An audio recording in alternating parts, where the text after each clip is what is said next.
xa can tình duyên khát khâu hầu can nè duyên mây bụi tàn lung linh khâu cây lâu đu thế cả ta mù đát lạc thêm cả dần duyên mây giao con tay rơi miếng giao cả thủy hậu băm thế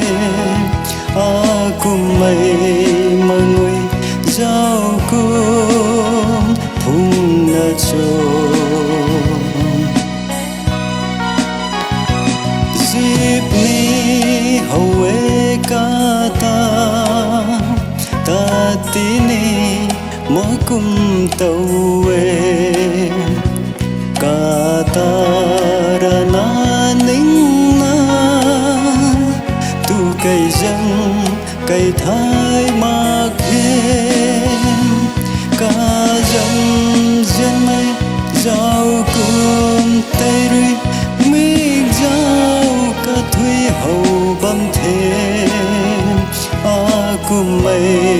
mà người giao cùng thùng na tròn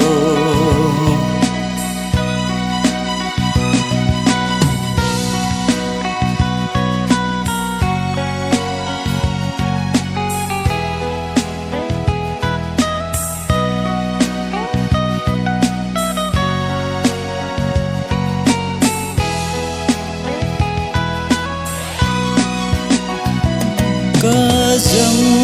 miệt giao khát khâu duyên mây phá cả giao quê cả mây rơi nơi rìm rìm pu khâu mà người phá cả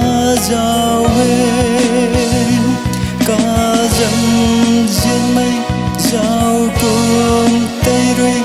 miếng giao cả thủy hậu băm thế cùng mây mà người giao cùng thùng na tròn cùng mây